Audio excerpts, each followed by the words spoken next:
ITN friends, I'm Brett with InTheNow magazine, sitting with Kristen. And Pat. And we're Flyleaf. And if you're not in the now, you're in the nothing. You got it. That's it. So appreciate you taking the time today to go ahead and talk with us. So first we'll start off. You guys are on the Snowcore tour. Yeah. You're touring with That a Latest Way. How's that going so far? It's awesome, man. We've done 3 dates so far, so this is our 4th one here in New Hampshire, so it's been awesome. It's been really great. Awesome, awesome. The weather affecting the tour at all, or?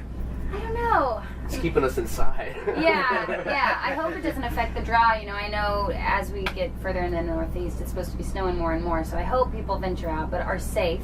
That's right. You know? That's it. Safety first, right? Yeah. Excellent. So you guys, you released Between the Stars, and can you kind of tell us about the writing process with that and how it all came together and everything? Yeah, there's a lot of spontaneity on Between the Stars. We would go into a room with no idea and come out with an awesome song like Magnetic. It was a real fun process, and Flyleaf had not written like that until this point. So.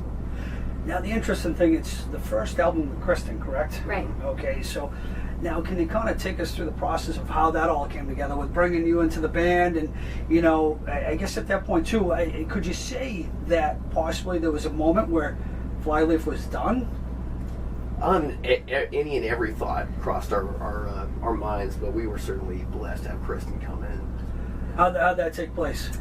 Well, around the same time that Lacey had left Flyleaf, my band Vedera that I was in for about 7 years had broken up as well, and so I think it was my booking agent that crossed paths with their manager, and they were looking for different singers to come out and audition, and I happened to be free. You know, I wasn't sure what I was going to do. I was just writing music, you know, doing the coffee shop thing, and so it was kind of a great opportunity and great timing for me to come out and audition for these guys. Quite a change. Yeah. Coffee shops to, you know, playing the music scene out there. So now, how was that actually kind of coming into the scene? I mean, obviously Flyleaf has had a lot of success. You know, they had a platinum album, you know, in a lot of, you know, top 10 hits and so forth. So, I mean, to fill those shoes, how was that for you?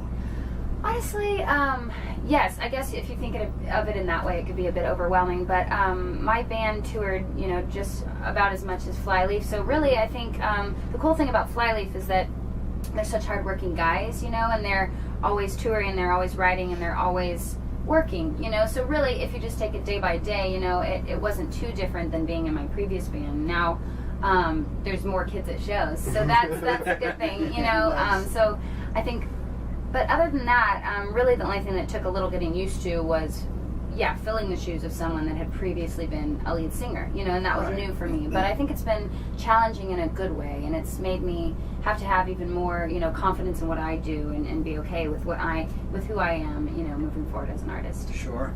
How about for the band? I mean, was it, you know, so obviously you went through an audition process and everything, and was it Kristen came up and you're like, there she is? It pretty much was just like that. Before we finished the first song of the audition, I kind of had that feeling like she's probably the one. I hope she is. Yeah. So she has been so far, right? Mm-hmm. So it sounds like it's going to be a good fit for you guys. So now, obviously, with this latest album, you guys worked with producer Don Gilmore. Obviously, he's worked with some pretty big bands, including like Linkin Park. What is it, Breaking Benjamin, I think. Korn. So So how'd that go? It was pretty great that he was interested in our demos. You know, our manager, I think, had passed stuff along to him. He'd obviously heard of Flyleaf before, but he was really interested in our demos, and so we did a conference call with him, and he seemed like a nice guy, you know, and he obviously had a great repertoire, so it was kind of a no-brainer for us. And then honestly, when we started working with him, he just took it to the next level. You know, I feel like for me, my expectations were exceeded as far as the input he gave and what he knew about recording and how he was with me and vocals, you know, just letting me do my thing, but having, you know, good criticism when it needed, you know, to be there. So overall, I was super pumped in how it worked. It sounded like reading some interviews and that he was pretty mellow too. It wasn't about you know making sure everything was just dead on, and it was more or less kind of a relaxed atmosphere. Would you say, or he was always trying to get us to be less serious. So I enjoyed that. Yeah, that's great. That's great. That's the way it should be in the studio. Have some fun, right? Mm-hmm. So, "Set Me on Fire," the single. You guys got that from Divergent?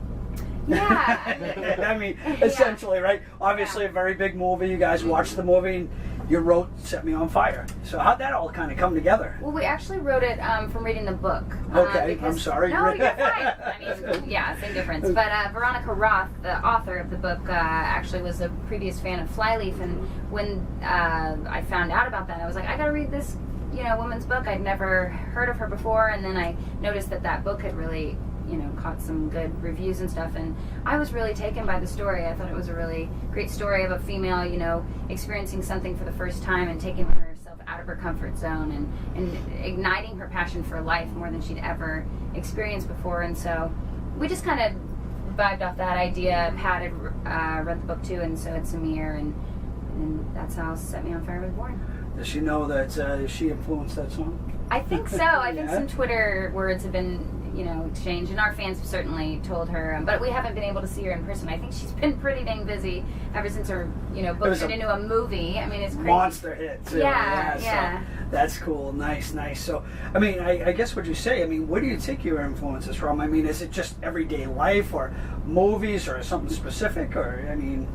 It comes from a lot of different places. Yeah. Situate real life scenarios often speak the loudest in songs I've done. I guess I can kind of segue into, I mean, obviously Flyleaf has been labeled as like a Christian band, right? So how do you guys feel about that? Do you feel good about labels? Is that correct, or? Labels create categories, and those inevitably lead to people saying, I'm better than you. We're not about that. We're definitely about do unto others as you would have them do unto you. I think in that aspect we're a Christian band, but our music's for everybody. We love to see everybody at our shows. I gotcha. Loud and Proud. You guys, you're working with Loud and Proud Records. How's that going so far? It's great. Tom Lipsky and Madeline are two key, people over there, and when we were deciding if we were going to sign to a label at all, we crowdsourced the funding of our album through Pledge Music, and we kind of liked the freedom of not having a label for a little while. So I think for us both, me and the band going in, we wanted to find a label that made sense for us, creatively, that understood where we were coming from, and it was kind of a joint effort where we all had something to give, but it wasn't us like a little fish in some big pond and that they just told us what to do all the time, basically. We didn't want it to be a typical major label kind of feel, and Loud and Proud was not that. Tom is all about us collaborating and sharing what our strengths are. That's great. So it's not one of those, here's the music you're going to make for right, us. not at all. It's not that situation at all. So actually I interviewed Steve Whiteman from Kix a while back, and they're with Loud and Proud too, Tom Lipsky, and he had nothing but great things to say about him as well. So obviously it seems to be a pretty common theme with Tom. So that's great. Life on the road, we're sitting here on the tour bus. Tell the fans out there, I mean, we all sit here and we think, being on the road, how awesome is that? Is it awesome? Is it we're on a bus, or how does that work? It is awesome in that there's someone new every night, but you're living on top of like 17 people. Yeah. That can get weird sometimes, but it's fun. Yeah, I'd say it's both. It's awesome and annoying.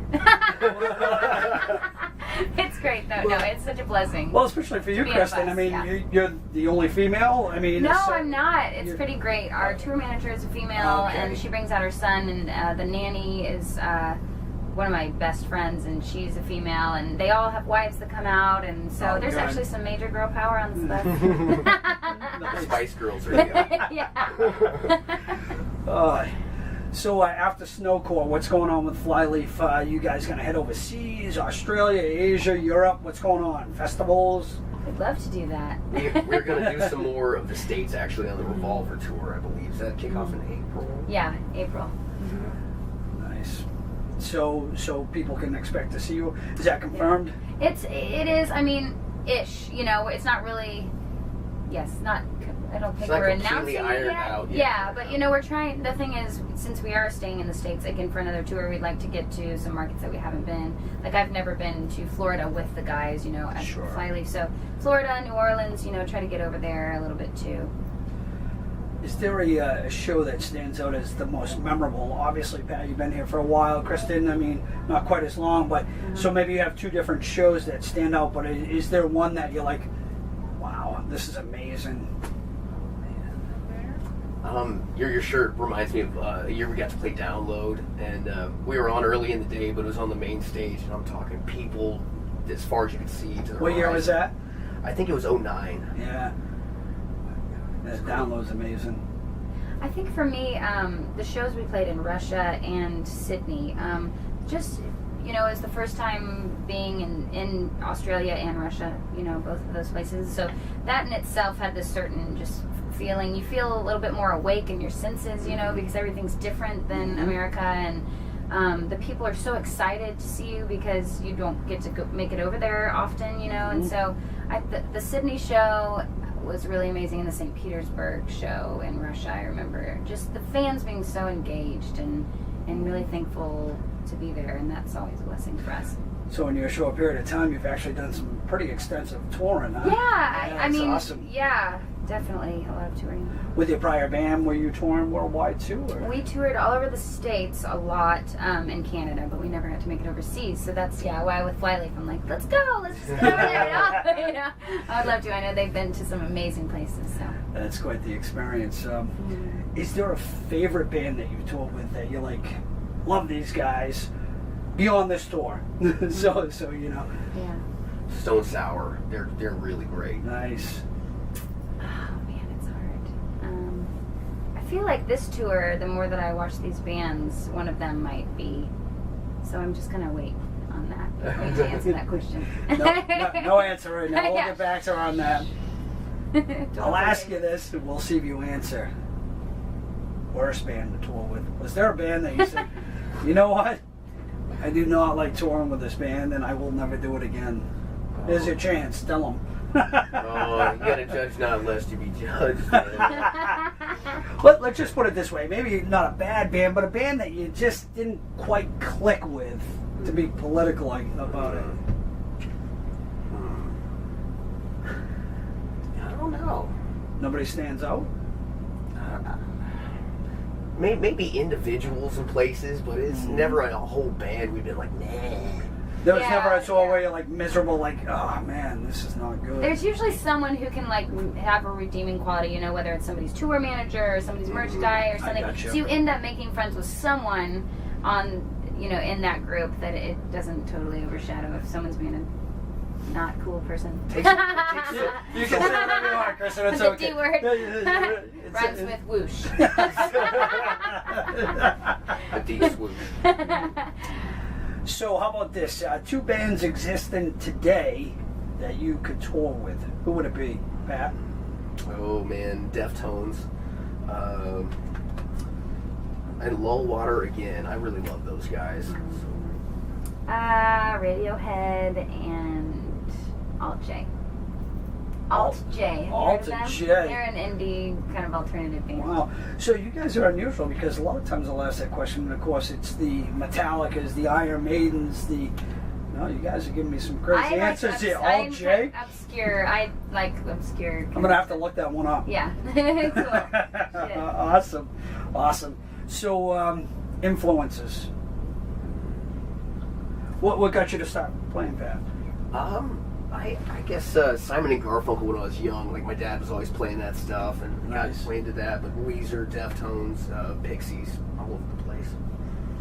I think when I really started thinking about writing music, it was when I was listening to Fiona Apple and Alanis Morissette a lot, and then kind of evolved into bands, in grunge bands, you know, Nirvana and Soundgarden, Smashing Pumpkins, and then I got into the Cranberries, you know, loved that Dolores that they had a female singer, and it's ever evolving though. I feel like the more you try to listen and learn, the more creative your process can be, so it's kind of constantly changing. Who should people listen to today? Oh man, Alt J. You're all about Alt J. I mean, I like a lot of female singers too, so I like Jessie Ware, she's a UK pop artist. I like Florence and the Machine, I like Leaky Lee, I like lots of females. Different stuff, huh? Yeah. That's cool. Nice. Pat? I've been digging on like Odd Future, that rap collective from Los Angeles. They're really cool. Awesome. So what do you guys think of the state of rock today? Of course, there's a lot of talk. You've seen Gene Simmons saying rock is dead and all that. I interviewed Mark Tremonti a few months ago, and basically he was saying that rock is faceless. There's really nobody out there that stands out. In pop, you got Pink, you got you got Taylor Swift, you got those. But in rock, there's really nobody that stands out. So what do you guys think of the state of rock today, and how that affects maybe what you're doing? That's a good question. I didn't think about that as being faceless. I mean, I guess I would think of maybe the Foo Fighters as Dave Grohl as being There a big, you go. definitely a Sure. voice for rock still. I don't know. That is interesting, because that means that if you're looking for a face, then you need to have these idols, these big idols, which, they used to have back in the day, obviously, Led Zeppelin and The Who and everything. I don't know, I just think you've got to be more creative, too, these days and come up with something that people want to hear, things kind of, and in radio, too, they can sound rather mundane. We start to kind of sound like each other, so I think the more we can try to be creative, it's a good thing. Well, that's certainly not Flyleaf, because you guys definitely sound different, which is great. I love your range and what you do with your music. It's fantastic. So rock's not dead. We're We're here. We're live.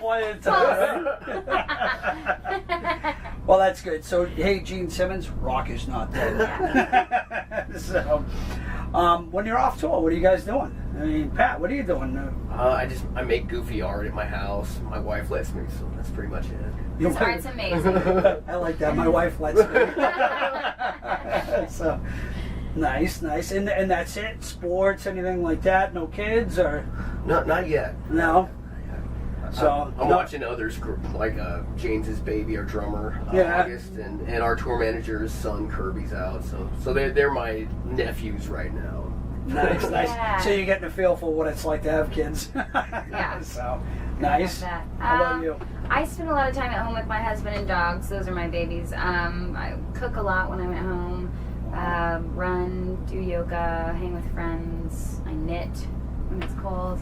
I'm a big homebody when I'm at home. I'm like all about that home. So it's not a party at home, It's not. It's bottles wine. of vodka. Wine. That's about it. Bottles of wine. Yeah, That's yeah. about it. It's Hang not out, anything chilling out, crazy. Yeah.